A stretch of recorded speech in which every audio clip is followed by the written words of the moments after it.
নমস্কার, দ্য ওয়ালে আপনাদের স্বাগত।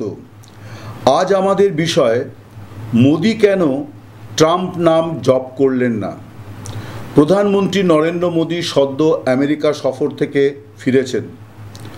তিনি আমেরিকায় যাওয়ার আগে আমেরিকার সাবেক প্রেসিডেন্ট ডোনাল্ড ট্রাম্প, যিনি আসন্ন প্রেসিডেন্ট নির্বাচনে এবারও রিপাবলিকান দলের প্রার্থী, তিনি একটি প্রকাশ্য জনসভায় ঘোষণা করেন যে নরেন্দ্র মোদি আসছেন এবং আমি তার সঙ্গে বৈঠক করব, আমাদের কথা হয়েছে।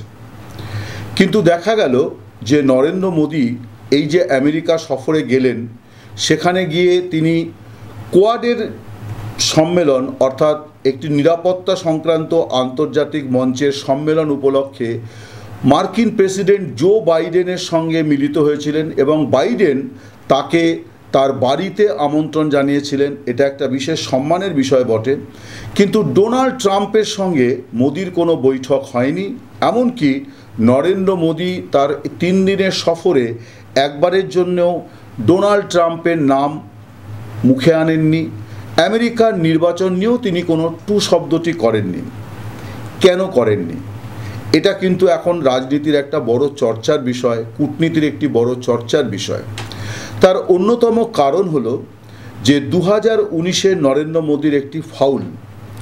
নরেন্দ্র মোদি 2019-এ ভারতের প্রধানমন্ত্রী হিসেবে যখন আমেরিকা সফরে যান, তখন হিউস্টন শহরে তার সম্মানে একটা সম্বর্ধনার আয়োজন করা হয়েছিল। সেই অনুষ্ঠানের নাম ছিল হাউডি মোদি। ওই শহরের নাগরিকেরা অভিবাদন জানাতে গিয়ে হাউডি অর্থাৎ কেমন আছেন এই কথাটি ব্যবহার করেন। সেখান থেকেই হাউডি মোদি শব্দটি ওই অনুষ্ঠানের নামকরণ করা হয়েছিল।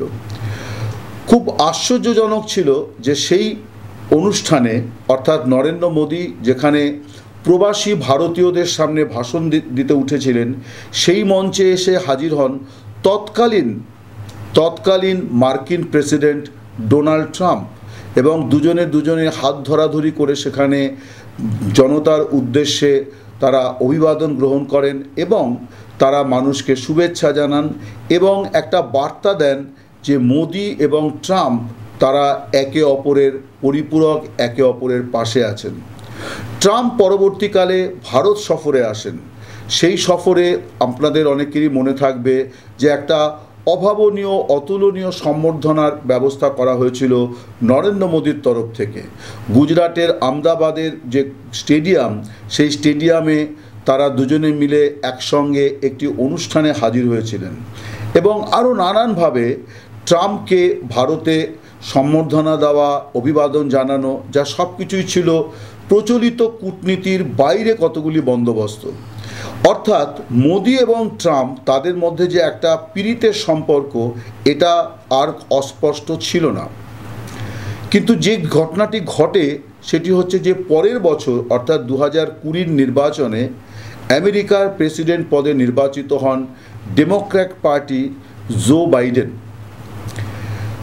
নরেন্দ্র মোদি তার আগে ডোনাল্ড ট্রাম্প সম্পর্কে যে কথাটি বলেছিলেন, তিনি বলেছিলেন যে আপকি বার ট্রাম্প সরকার। এই যে কথাটি তিনি 2019-এ অর্থাৎ মার্কিন নির্বাচনের আগে বলে এসেছিলেন, তা নিয়ে দেশে বিদেশে আলোচনা, বলা চলে সমালোচনাই বেশি হয়েছে এবং অনেকেই মনে করেন যে সেটা ছিল ভারতের প্রধানমন্ত্রীর একটা কূটনীতির ফাউল। অর্থাৎ তারা বলার চেষ্টা করেন যে ভারতের যে পররাষ্ট্রনীতি, সেই পররাষ্ট্রনীতির সঙ্গে নরেন্দ্র মোদির ওই বক্তব্যকে কোনোভাবেই মেলানো যায় না। ভারতের পররাষ্ট্রনীতির একটা মৌলিক দিক হচ্ছে যে এখানে কেন্দ্রে সরকার পরিবর্তন হলেও পররাষ্ট্রনীতির মৌলিক অবস্থান বা আদর্শগত অবস্থান তেমন একটা পরিবর্তন হয় না। ভারত কখনোই আরেকটি রাষ্ট্রের নির্বাচনে কে জিতবেন, কার জয় ভারত চায়, একথা কখনোই তারা প্রকাশ্যে বলবে এটা কেউ ভাবতেও পারেনি। কিন্তু আরেকটি রাষ্ট্রের নির্বাচনে একজন প্রার্থীর জয় কামনা করে ভারতের প্রধানমন্ত্রীর ওই রকম একটি মন্তব্য গোটা পৃথিবীকে বিস্মিত করেছিল এবং ভারতের প্রধানমন্ত্রীর যথেষ্ট অবমাননাও হয়েছিল। এমন একটা সময় নরেন্দ্র মোদী এই ফাউল করেছিলেন যখন দেশে তিনি কিন্তু একজন দোর্দণ্ড প্রতাপ প্রধানমন্ত্রী, 300-র বেশি আসনের দখল নিয়ে তিনি তখন কেন্দ্রে সরকার পরিচালনা করছেন এবং তিনি তার দলকে আরও এগিয়ে নিয়ে যাওয়ার কথা বলছেন। অন্যদিকে তার দল এবং হিন্দুত্ববাদী সংগঠনগুলি আওয়াজ তুলেছে যে নরেন্দ্র মোদী বিশ্বগুরু, তার হাত ধরে ভারত এবার বিশ্বগুরু হবে। বিশ্বগুরু মানে গোটা বিশ্বে নরেন্দ্র মোদী হচ্ছেন শ্রেষ্ঠ নেতা, এই কথাটিই তখন তার সম্পর্কে বলার চেষ্টা হয়েছিল। কিন্তু দেখা গেল যে বিশ্বগুরু এমন বড় ফাউল করেছেন যে খুব নামি ফুটবলার যখন পেনাল্টি মিস করেন তখন যে পরিস্থিতি তৈরি হয় অনেকটা সেই রকম।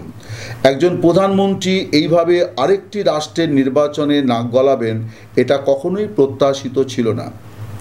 এবারে আসি নরেন্দ্র মোদীর সাম্প্রতিক আমেরিকা সফর নিয়ে। সাম্প্রতিক আমেরিকা সফর যখন তিনি করছেন তখন আমেরিকা কিন্তু সেখানে নির্বাচন নিয়ে ব্যস্ত। সেখানে রাষ্ট্রসংঘের সাধারণ পরিষদের অধিবেশন যেমন হচ্ছে, আবার দেশের বাকি অংশ নির্বাচনী ময়দানে নেমে পড়েছে। এই ময়দানে ডোনাল্ড ট্রাম্প আবার রিপাবলিকানদের প্রার্থী। অন্যদিকে ডেমোক্র্যাট দলের প্রার্থী এবার জো বাইডেন নন। শেষ মুহূর্তে তিনি প্রতিযোগিতা থেকে সরে দাঁড়িয়ে তিনি ভাইস প্রেসিডেন্ট কমলা হ্যারিসকে এগিয়ে দিয়েছেন, অর্থাৎ ডেমোক্র্যাটরা প্রার্থী করেছে কমলা হ্যারিসকে।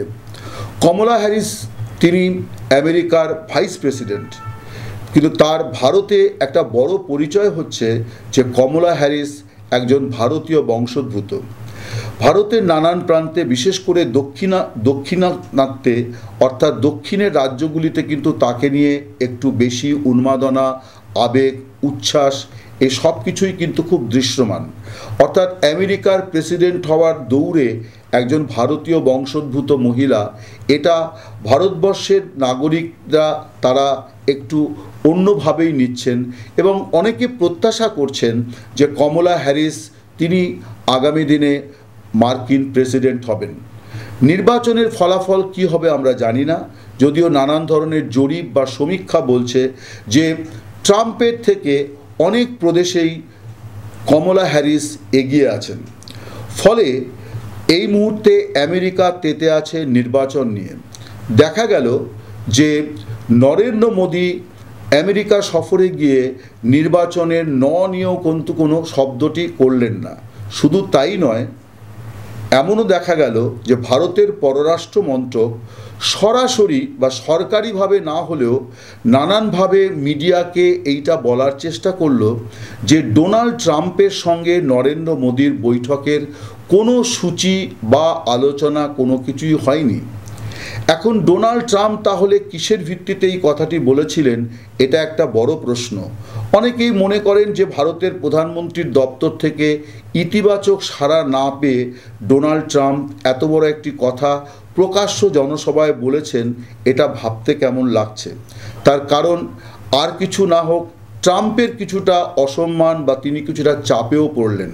অর্থাৎ মার্কিন ভোটারদের সামনে তিনি যেটা দেখাতে চেয়েছিলেন যে 140 কোটির দেশ ভারতের প্রধানমন্ত্রীর সঙ্গে তিনি এই নির্বাচনের আগে বৈঠক করবেন, অর্থাৎ ভারতের প্রধানমন্ত্রী তার সঙ্গে বৈঠক করার জন্যে সময় বরাদ্দ করেছেন। এই যে কথাটি ট্রাম্প বলেছিলেন সেটা কিন্তু বাস্তবায়িত হলো না। ফলে ট্রাম্প যে চাপে পড়লেন, তার যে কিছুটা অসম্মান হলো, এ নিয়ে কোনো সংশয় নেই। ভারতের পররাষ্ট্র মন্ত্রকের প্রতিক্রিয়াটি কিন্তু তাৎপর্যপূর্ণ। অর্থাৎ তারা খানিকটা আগ বাড়িয়ে এসে মিডিয়াকে বলার চেষ্টা করলো যে ট্রাম্পের সঙ্গে মোদির বৈঠকের কোনো সম্ভাবনা ছিলই না। এখন কথা হচ্ছে যে নরেন্দ্র মোদী ট্রাম্প নাম জপ করতে কেন এত ভীত, কেন তার মুখ দিয়ে আর ডোনাল্ড ট্রাম্পের নাম উচ্চারিত হলো না? তার একটা বড় কারণ যে 2020-তে যখন ডেমোক্র্যাটরা ক্ষমতায় আসে এবং তাদের প্রেসিডেন্ট জো বাইডেন তিনি দুটি বৈদেশিক নীতির ক্ষেত্রে দুটি শব্দ উচ্চারণ করেছিলেন, বলেছিলেন যে তার সময়ে মার্কিন প্রশাসনের উদ্দেশ্য বা লক্ষ্য হবে পৃথিবীর নানান প্রান্তে গণতন্ত্র প্রতিষ্ঠা করা, জোরদার করা এবং মানবাধিকার হরণের ঘটনাগুলিকে বন্ধ করা। এবং আমরা গত 5 বছর ধরে দেখেছি যে বাইডেনের সঙ্গে মোদির ব্যক্তিগত সম্পর্ক যাই থাক না কেন, বারে বারেই কিন্তু বাইডেন প্রশাসন চোখে আঙুল দিয়ে দেখিয়েছে যে ভারতে নরেন্দ্র মোদির জমানাতে সংখ্যালঘুদের অধিকার পদে পদে বিপন্ন, তাদের ওপর নানান ধরনের নিপীড়নের ঘটনা ঘটছে, ধর্মীয় স্বাধীনতা বিপন্ন। একাধিক সরকারি এবং অসরকারি রিপোর্ট, মার্কিন রিপোর্টে বারে বারেই কিন্তু নরেন্দ্র মোদী এবং তার সরকারকে কাঠগড়ায় তোলা হয়েছে। তথ্য পরিসংখ্যান দিয়ে তারা দেখিয়েছে যে ভারতে ধর্মীয় স্বাধীনতা বিপন্ন, সংখ্যালঘুরা স্বাধীনভাবে তাদের ধর্মাচরণ করতে পারছেন না, বিশেষ করে মুসলিমদের কথা আলাদা করে উল্লেখ করা হয়েছে। এছাড়া মানবাধিকার হরণের বিষয়গুলো নিয়েও তারা সরব হয়েছে। নরেন্দ্র মোদীর সঙ্গে বারাক ওবামারও সম্পর্ক বেশ ভালো ছিল, কিন্তু বারাক ওবামাও কিন্তু নানান সময়তে ভারতে সংখ্যালঘুদের যে ধর্মাচরণের অধিকার লঙ্ঘনের বিষয়টি সেটি বারে বারে উল্লেখ করেছেন। জো বাইডেন গত বছর ভারত সফরে এসেছিলেন সেপ্টেম্বর মাসে G20 শীর্ষ সম্মেলনে যোগ দিতে। তখন নরেন্দ্র মোদীর সঙ্গে দিল্লিতে তার একান্ত বৈঠক হয়েছিল।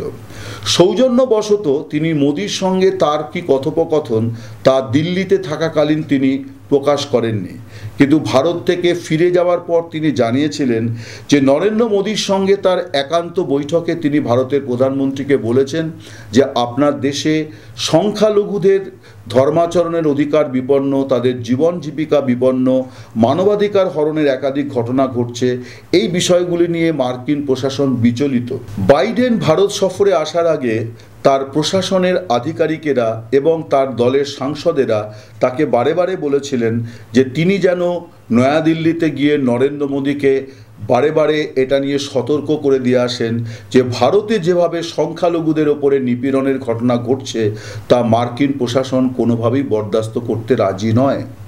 ফলে নরেন্দ্র মোদীকে এখন ভাবতে হচ্ছে যে কমলা হ্যারিসের নেতৃত্বে যদি ডেমোক্র্যাটরাই ক্ষমতা ধরে রাখে আমেরিকায়, তাহলে আগামী 5 বছর বিজেপি, কেন্দ্রীয় সরকার এবং ব্যক্তি নরেন্দ্র মোদী তাদের জন্য গোটা বিষয়টি মোটেই স্বস্তিদায়ক হবে না। ট্রাম্প যদি ক্ষমতায় আসেন তাহলে ট্রাম্পের সঙ্গে মোদির যে পীড়িতের সম্পর্ক, তাতে আমেরিকা থেকে আর ওই ধরনের বিড়ম্বনাময় কথা নরেন্দ্র মোদীকে শুনতে হবে না। মানবাধিকার হরণ বা সংখ্যালঘুদের নিপীড়ন, এই সমস্ত বিষয়গুলি নিয়ে ট্রাম্প ততটা বিচলিত নন, কারণ তার রাজনীতি সম্পূর্ণ আলাদা। এবং দেখা গিয়েছিল যে মোদী, ট্রাম্প এবং আরও বেশ কয়েকজন রাষ্ট্রপ্রধান, অতি দক্ষিণপন্থী রাষ্ট্রপ্রধান, তাদের মধ্যে কিন্তু একটা অদ্ভুত সখ্য গড়ে উঠেছিল। নরেন্দ্র মোদীকে কিন্তু এখন মাথায় রাখতে হচ্ছে যে ট্রাম্প কি আদৌ আমেরিকার প্রেসিডেন্টে নির্বাচিত হয়ে ফের প্রেসিডেন্ট হতে পারেন, নাকি ডেমোক্র্যাটদের প্রার্থী কমলা হ্যারিস পরবর্তী প্রেসিডেন্ট। যদি দ্বিতীয়টি হয় তাহলে সেটা মোদির জন্যে, তার দল বিজেপি এবং অবশ্যই ভারত সরকারের জন্য দুশ্চিন্তার। তাই নরেন্দ্র মোদী এবারে আমেরিকা সফরে গিয়ে নির্বাচন নিয়ে, সে দেশের নির্বাচন নিয়ে সম্পূর্ণ একটি নিরপেক্ষ অবস্থান নিলেন, নির্বাচনের নও উচ্চারণ করলেন না। নমস্কার, সকলে ভালো থাকবেন, শুভরাত্রি।